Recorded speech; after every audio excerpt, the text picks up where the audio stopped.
నమస్కారం వార్తలకు స్వాగతం ముందుగా ముఖ్యాంశాలు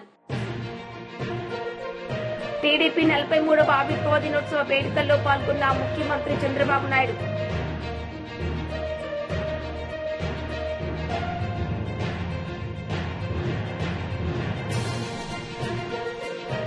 ఆర్ఎస్ ప్రవీణ్ కుమార్ మీడియా సమావేశం సీఎం రేవంత్ రెడ్డిపై ఫైర్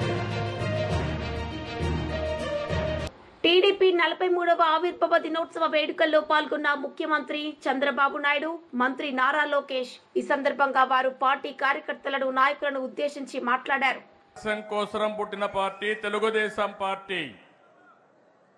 అదే ఒక సంచలనం, అదే ఒక శక ఆరంభం, అదే ఈ రాష్ట్రానికి ఒక చారిత్రక అవసరంగా మారే పరిస్థితి వచ్చింది. అలాంటి మహనీయుడు పెట్టిన స్ఫూర్తి మనందరిలో ఉంది. ప్రపంచ చరిత్రలో ఇప్పుడు కూడా ఎవ్వరూ ఈ రికార్డు బ్రేక్ చేయలేరు. పార్టీ పెట్టి 9 నెలల్లో అధికారం వచ్చిన ఏకైక పార్టీ ప్రపంచంలో తెలుగుదేశం పార్టీ. ఇంకొక పక్క ఎన్టీఆర్ లాంటి వ్యక్తి మళ్ళా పుట్టడు. పుట్టాలంటే మళ్ళీ ఎన్టీఆర్ పుడితే తప్ప ఎవరికి ఆ గుర్తింపు రాదని చెప్పి కూడా నేను మీకు తెలియజేస్తున్నా.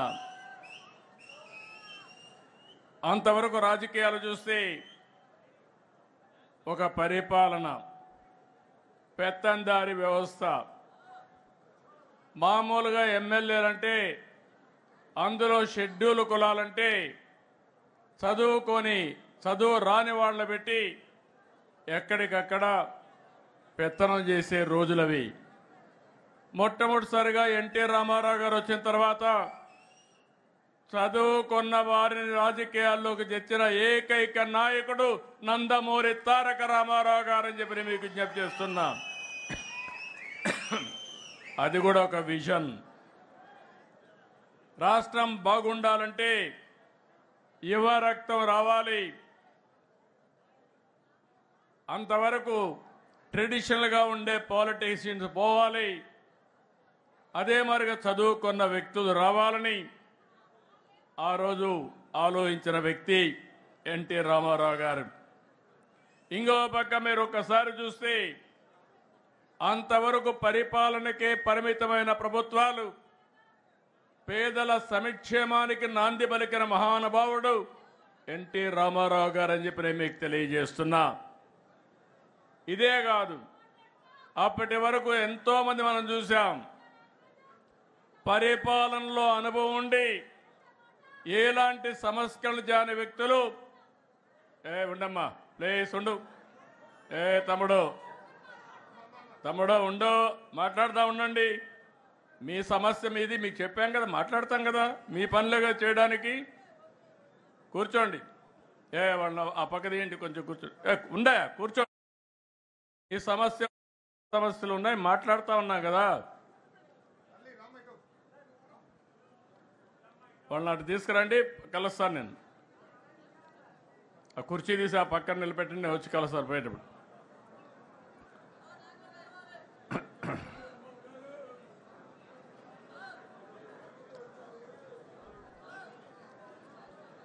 ఇన్నయ్య అడిగిరా, మరీ అతిలుగా తయారవుతారు.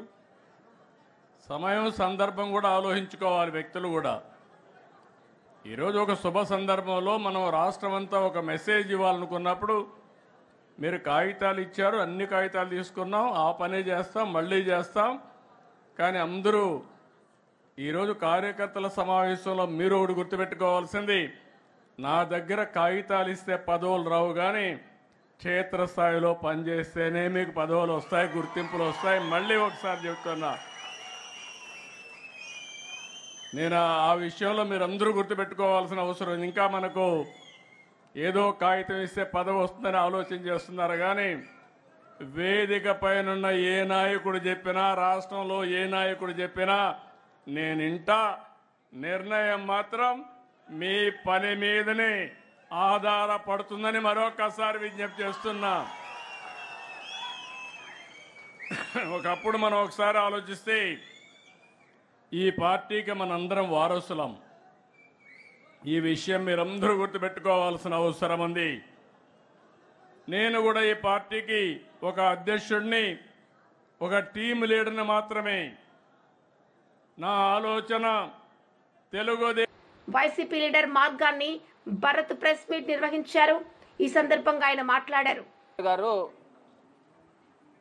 ఆయనది హత్య లేకపోతే యాక్సిడెంటా, ఈ రెండాటిల్లో పోలీస్ డిపార్ట్మెంట్ ఇంకా నిర్ధారించలా. నాకు తెలిసి మరి నిన్నటిదాకా కూడా పోస్ట్ మార్టం రిపోర్ట్లో డాక్టర్స్ కూడా ఇంకా ఏం రకమైన వాళ్ళు అనౌన్స్మెంట్ చేయలే. నేను ఒక అంశం అయితే చెప్తా ఉన్నా, నిజంగా గవర్నమెంట్ యొక్క వైఫల్యము ఎంత కొట్టొచ్చినట్టు కనబడుతుందంటే, సాక్షాత్తు నారా చంద్రబాబు నాయుడు గారి కొడుకు ఆయన రాష్ట్రానికి ఒక మంత్రి కింద వ్యవహరిస్తూ, ఒక గౌరవమైన బాధ్యతల్లో వ్యవహరిస్తూ ఆయన ట్వీట్ చేశాడండి. నారా లోకేష్ గారి ట్వీట్ ఏంటంటే,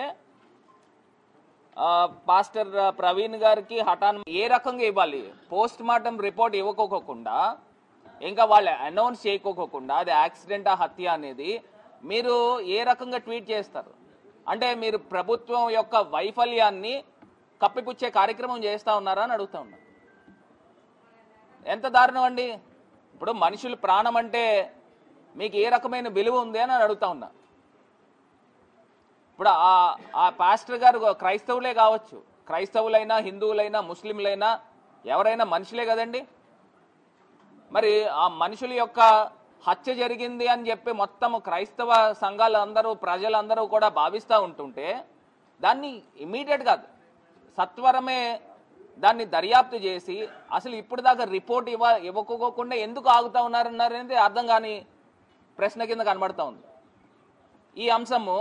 రెండోది, మొన్న ఫార్మసిస్ట్ ఉన్న పాప అంజలి 6th ఆమె ఫైనల్ ఇయర్ చదువుతున్న పాప, ఆమె సూసైడ్ చేసుకున్నది. ఎందుకు చేసుకున్నది, ఏ కారణంతో చేసుకున్నది, మొత్తము ఇక్కడ సూసైడ్ నోట్లో మొత్తం క్లియర్ కట్గా ఆ అమ్మాయి రాసుకుని ఇట్లా జరిగింది, నాలాగా వేరే అమ్మాయికి ఎవరికి కూడా జరగకూడదు అని ఈ పలానా ఈ దీపక్ అనే ఏజిఎం కిందన బొలినేని హాస్పిటల్లో, కిమ్స్ హాస్పిటల్లో అతను ఉద్యోగం చేస్తున్న వ్యక్తి, అతని ట్రాక్ రికార్డు కూడా చాలా బ్యాడ్గా ఉందని కూడా తెలుస్తూ ఉంది. మరి అతను ఇలా ఈ రకంగా నన్ను టార్చర్ పెట్టాడు, ఇంకా ఆ అమ్మాయిని కొట్టిన ఫొటోస్ కూడా ఉన్నాయి, అవి కూడా త్వరలో న్యాయం జరగకపోతే ఇవన్నీ కూడా రిలీజ్ చేస్తాం. ఆ అమ్మాయిని కొట్టిన ఫోటోలు మొత్తం అంతా కూడా వాపులతో ఉన్న ఫొటోస్ ఇవన్నీ కూడా కనబడతా ఉన్నాయి. నేను ఒక్క అంశం చెప్తా ఉన్నా, ఇవాళ తల్లిదండ్రులు ఇద్దరిని కూడా ఇక్కడ కూర్చోబెట్టుకుని నేను ప్రెస్ మీట్ పెడుతున్నానంటే అసలు గవర్నమెంట్ వైఫల్యం కింద కనబడుతుందా లేదా అని అడుగుతాను. అసలు తల్లిదండ్రులు ఒకవేళ న్యాయం జరిగితే నా దగ్గరికి ఎందుకు వస్తారండి? అక్కడ హాస్పిటల్ దగ్గర గడిచిన 3-4 రోజుల నుంచి కూడా ఆర్ఎస్ ప్రవీణ్ కుమార్ మీడియా సమావేశం నిర్వహించారు. సందర్భంగా ఆయన మాట్లాడారు.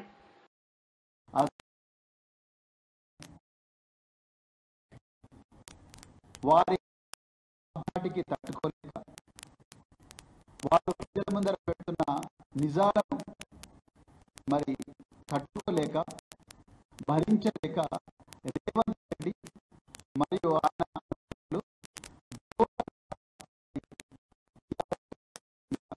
సోషల్ మీడియా మీద విపరీతమైన కేసులు పెట్టింది. ఈ విషయం ప్రజలకు తెలియాల్సిన అవసరం ఉంది. అసెంబ్లీలో భారత రాష్ట్ర సమితి నాయకులు ప్రజల పక్షాన ఉండి పోరాడుతున్న విషయాన్ని, ప్రజలకు జరిగిన అన్యాయాన్ని అసెంబ్లీ సాక్షిగా ఫ్లోర్ మీద గణాంకాలతో సహా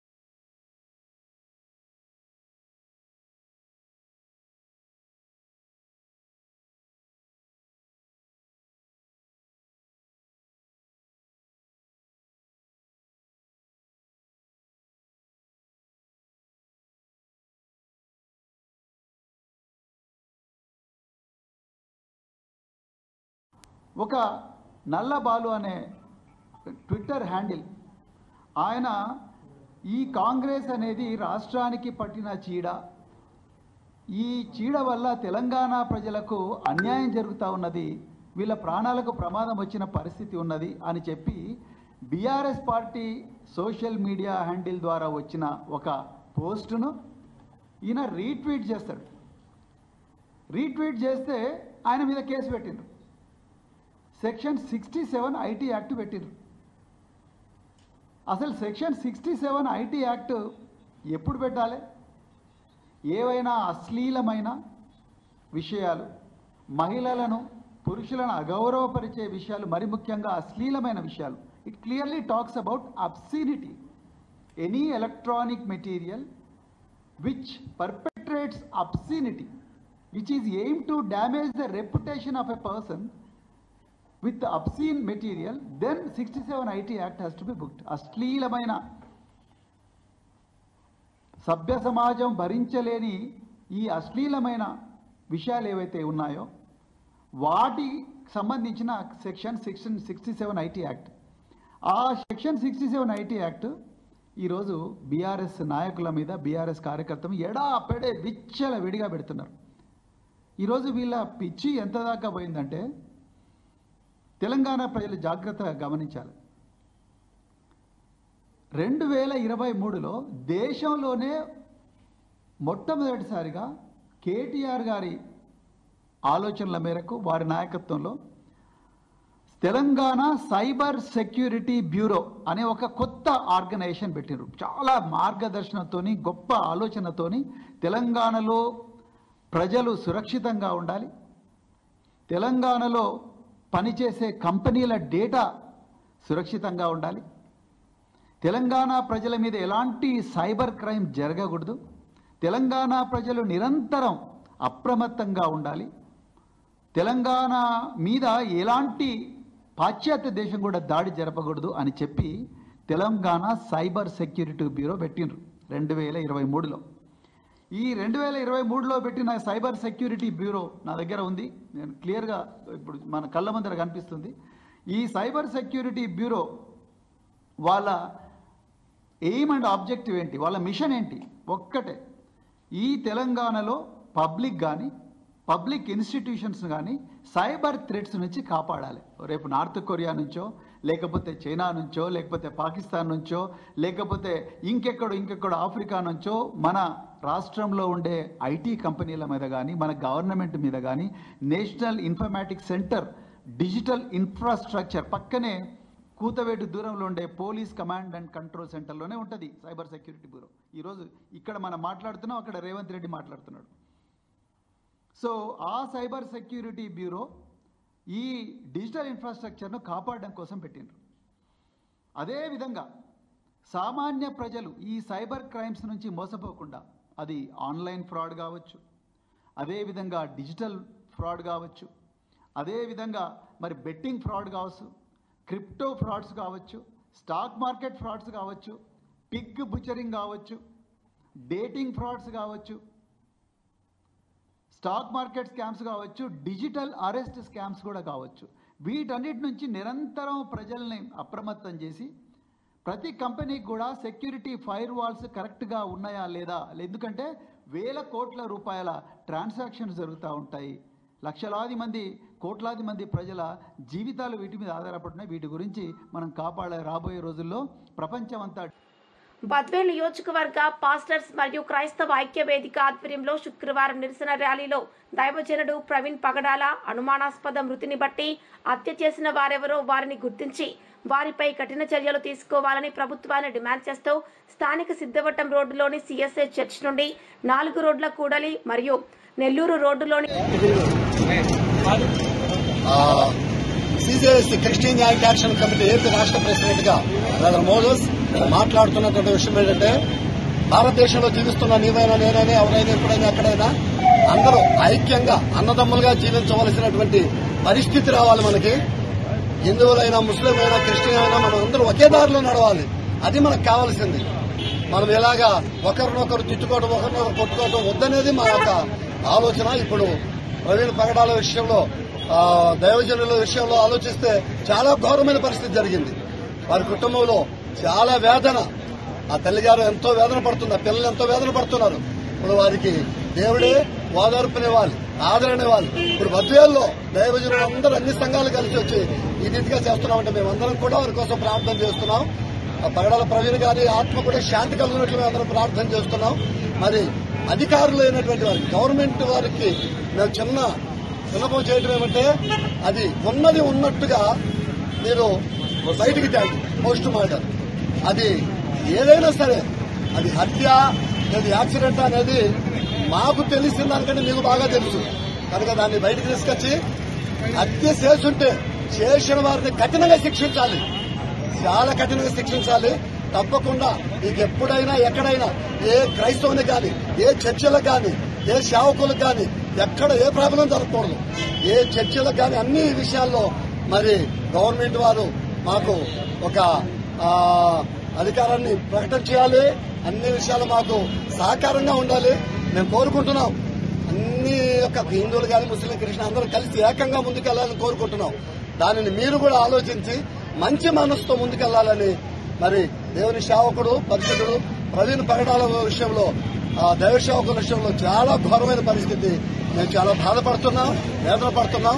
తప్పకుండా దేవుడు ఆ కుటుంబాన్ని ఓదార్చును గాక. కడప జిల్లా బద్వేల్ నియోజకవర్గ Badvel pastor association president Samuel అనేటువంటి నేను మాట్లాడుతూ, ప్రవీణ్ పగడాల్ గారి యొక్క హత్య విషయం రాష్ట్ర వ్యాప్తంగా 2 తెలుగు రాష్ట్రాల సంచలనం సృష్టించడం జరిగింది. ఈ హత్య కుట్రకోణమని మేము భావిస్తూ ఉన్నాం. ఎవరో దీని వెనుక కుట్ర చేసి అతన్ని హత్య చేసి ఆ తర్వాత అది యాక్సిడెంట్ గా చిత్రీకరించడం జరిగింది. మా క్రైస్తవ పెద్దలు చాలా మంది అక్కడికి వెళ్లి చూసిన తర్వాత అది హత్యనని వాళ్ళు కరెక్ట్ గా గుర్తించడం జరిగింది. కాబట్టి పోస్ట్ మార్టం రిపోర్టులో సరైనటువంటి విషయాలను బయటకు తీసుకుని రావాలని, వాస్తవాలను బయటకు తీసుకుని రావాలని, తద్వారా దీని వెనుక ఉండి వారిని హత్య చేసినటువంటి వారిని కఠినంగా శిక్షించి తగిన చర్యలు తీసుకోవాలని కోరుతూ ఉన్నాం. క్రైస్తవులుగా మాకు స్వేచ్ఛను ప్రభుత్వం ఇవ్వాల్సిందిగా కోరుతున్నాం. ప్రస్తుత ప్రభుత్వ పరిస్థితుల్లో క్రైస్తవులు స్వేచ్ఛగా ఉండేటువంటి అవకాశం లేకుండా పోయిందని అందరికీ తెలుసు. మత స్వేచ్ఛ హక్కు ఎవరైనా కలిగి ఉండవచ్చు, స్వేచ్ఛగా దాన్ని అంగీకరించవచ్చు. ఒక మతాన్ని అంగీకరించడం తప్పు అనేది కాదు అని అందరికి తెలిసినా కూడా ఈ మతం పట్ల ఒక ప్రత్యేకమైనటువంటి దృష్టిని బట్టి కొంతమంది మత ఛాందసవాదులు కుట్ర పన్ని క్రైస్తవులుగా కొంతమంది లీడర్స్ గా ఉంటున్నటువంటి వారి మీద ప్రత్యేకమైన దృష్టిని పెట్టి హత్య చేయడము, వాళ్లను హింసించడం జరుగుతోంది. భవిష్యత్తులో ఇలాంటివి జరగకుండా ప్రభుత్వం తగిన చర్యలు తీసుకుని క్రైస్తవులకు న్యాయం చేయాలని కోరుతున్నాం. అలాగే ప్రవీణ్ పగడాల్ గారి యొక్క కుటుంబానికి ప్రగాఢ సానుభూతి మా క్రైస్తవుల సమాజం తరఫున తెలియజేస్తూ ఉన్నాం. భవిష్యత్తులో తగిన విధంగా మరి ఈ పోస్ట్ మార్టం రిపోర్ట్ రాకపోతే ఇంకా రాబోయే రోజుల్లో ఈ ర్యాలీలను ఉధృతం చేస్తామని కూడా తెలియజేస్తూ ఉన్నాం. రాష్ట్ర వ్యాప్తంగా 2 రాష్ట్రాల్లో కూడా పరిస్థితులు తీవ్రంగా ఉన్నాయి కనుక తగిన చర్యలు తీసుకుని కఠినంగా శిక్షించాలని, దీనికి ఎవరైతే దోషులై ఉన్నారో వారిని కఠినంగా శిక్షించి వారి కుటుంబానికి అలాగే క్రైస్తవ సమాజానికి న్యాయం చేయాలని కోరుతూ కడప జిల్లా పాస్టర్స్ ఫెడరేషన్ జిల్లా వైస్ ప్రెసిడెంట్ గా భాస్కర్ గా మాట్లాడుతున్నాను. గత 4 రోజుల నుండి మన ఆంధ్రప్రదేశ్ రాష్ట్రంలో రాజమండ్రిలో పగడాల ప్రవీణ్ కుమార్ గారి యొక్క మరణ వార్త క్రైస్తవ లోకానికి అది తీరని లోటు, ఒక పెద్ద వృక్షాన్ని కోల్పోయినటువంటి వారిగా మేమెంతో తీవ్రమైనటువంటి బాధను, దుఃఖాన్ని వ్యక్తపరుస్తున్నాం. ఆయన యాక్సిడెంటల్ గా చనిపోయారని ధృవీకరించారు గాని మాకైతే కొన్ని అనుమానాలున్నాయి. మరి అనేకులు కూడా ఆ అనుమానాలను ప్రభుత్వమే దాన్ని వెలికి చేసి మరి అలాగే సీసీ కెమెరా ఫుటేజ్ల ఆధారంగా అన్ని వాటిని పరిగణంలోకి తీసుకొని ఆయన యాక్సిడెంటల్ గా చనిపోతే మాకు ఎలాంటి ఇబ్బంది లేదు, మేము దాన్ని స్వాగతిస్తాం. ఒకవేళ అది దాని వెనక కుట్ర కోణంగా హత్య చేసి ఏదైనా ఉందేమో అనేటువంటి అనుమానాన్ని మరి క్రైస్తవ నాయకులు, పెద్దలు, సంఘాలు, దైవ సేవకులు, ప్రజా సంఘాలు అన్ని కూడా వ్యక్తపరుస్తూ వస్తున్నాం. ఈ విషయం ప్రభుత్వానికి తెలుసు. మేము ప్రభుత్వం పట్ల నమ్మకంగా ఉంటున్నాం. మరి ప్రభుత్వం పట్ల మాకెంతో విశ్వాసం ఉంది, న్యాయం చేస్తారని. మరి ప్రభుత్వాలు మన భారతదేశ రాజ్యాంగం ప్రకారంగా మతాలకు స్వేచ్ఛ ఉంది గనుక ఆ స్వేచ్ఛను అందరూ కూడా మరి కాపాడవలసిన బాధ్యత నేటి ప్రభుత్వాలపైన ఉంది. మేము ప్రభుత్వాన్ని ఒకటే కోరుకుంటున్నాం, క్రైస్తవులు ఒకటే డిమాండ్ చేస్తున్నాం. పగడాల ప్రవీణ్ కుమార్ గారి యొక్క మరణము వెనక ఏదుందో ఆ నిజాన్ని లోకానికి తెలియచేసి న్యాయమును త్వరగా చేయాలని, మరి రిపోర్టు గవర్నమెంట్ ఇన్ని రోజులు అంటే పోస్ట్ మార్టం రిపోర్టు వెంటనే 24 గంటలు లేకపోతే 2 రోజులు, మరి 29వ తేదీ వరకు దాన్ని నానబెట్టడం వెనక చాలా అనుమానాలకు తావిచ్చినట్లుగా మాకు అనిపిస్తుంది. కాబట్టి మరి ప్రభుత్వం వెంటనే చర్యలు తీసుకొని మరి క్రైస్తవులకు న్యాయం జరగాలి. అలాగే క్రైస్తవులకు జరుగుతున్న అనేటి దాడులు చాలా తీవ్రమైనటువంటి రీతిలో ఉంది. మరి ఏ ప్రభుత్వాలు కూడా క్రైస్తవులకు న్యాయబద్దమైనటువంటి చట్టానికి కానీ న్యాయబద్దమైనటువంటి కార్యాలు కానీ ఎవరు కూడా నేటికి చేయలేదు.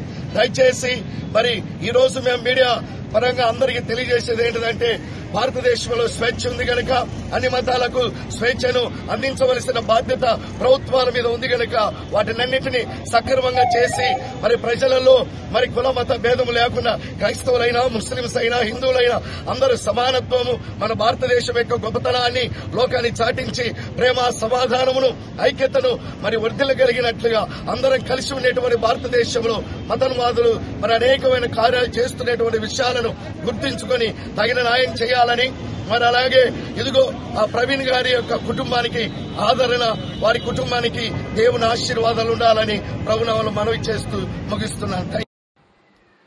బీజేపీ లీడర్ కోసం వెంకటేశ్వర్లో మీడియా సమావేశం నిర్వహించారు. సందర్భంగా ఆయన మాట్లాడారు. కాంగ్రెస్ పార్టీ అని చెప్పేసి స్పష్టంగా చెప్పదలుచుకున్నాం. అసలు ఆర్ఎస్ఎస్ గురించి మాట్లాడేటువంటి రైటు ఈ ఎంఐఎంకు కాంగ్రెస్ పార్టీకి లేదు. ఆర్ఎస్ఎస్ అంటే ఒక నేషనల్ బిల్డింగ్ జాతిని అంటే నేషన్ బిల్డింగ్ చేసేటువంటి ఒక సామాజిక సంస్థ. ఇట్లనే కాంగ్రెస్ పార్టీ స్వతంత్రం వచ్చినప్పుడు గాంధీజీ హత్య జరిగిన తర్వాత రాష్ట్రీయ స్వయంసేవక సంఘం నిషేధించిండ్రు. అనేక కమిషన్లు వేస్తే ఆ కమిషన్లన్నీ తేల్చి చెప్పినాయి గాంధీజీ హత్యతోటి ఆర్ఎస్ఎస్కు సంబంధం లేదు అనేటువంటిది స్పష్టం చేసినాయి. తర్వాత బ్యాన్ ఎత్తేసాడు. అదే కాంగ్రెస్ పార్టీ నెహ్రూనే బ్యాన్ ఎత్తేసాడు. అంతెందుకు, చైనాతోటి యుద్ధం అయినప్పుడు 1962లో ఆర్ఎస్ఎస్ చేసినటువంటి సేవలను గుర్తించి నెహ్రూనే ప్రతిష్టాత్మకంగా చేసేటువంటి పరేడ్కు ఆర్ఎస్ఎస్ని ఆహ్వానించి సత్కరించినటువంటి విషయాన్ని ఈ రాహుల్ గాంధీ ఓవైసీ మర్చిపోతున్నటువంటి విషయం ఒకసారి గుర్తు చేద్దామనుకుంటున్నాం.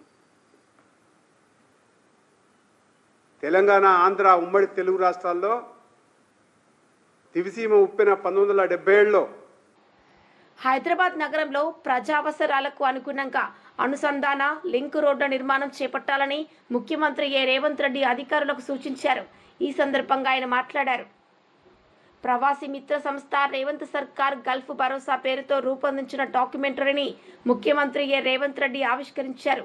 గల్ఫ్ కార్మికులకు సామాజిక భద్రత కల్పిస్తూ ప్రభుత్వ వివిధ సంక్షేమ కార్యక్రమాలు చేపట్టిన నేపథ్యంలో ఈ డాక్యుమెంటరీని రూపొందించారు. వార్తలు ముగించే ముందు ముఖ్యాంశాలు మరోసారి.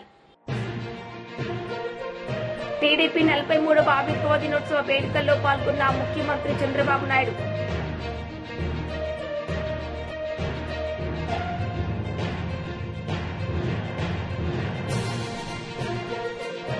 ఆర్ఎస్ ప్రవీణ్ కుమార్ మీడియా సమావేశం, సీఎం రేవంత్ రెడ్డిపై ఫైర్.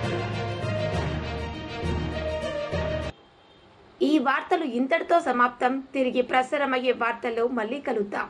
అంతవరకు సెలవు. నమస్తే.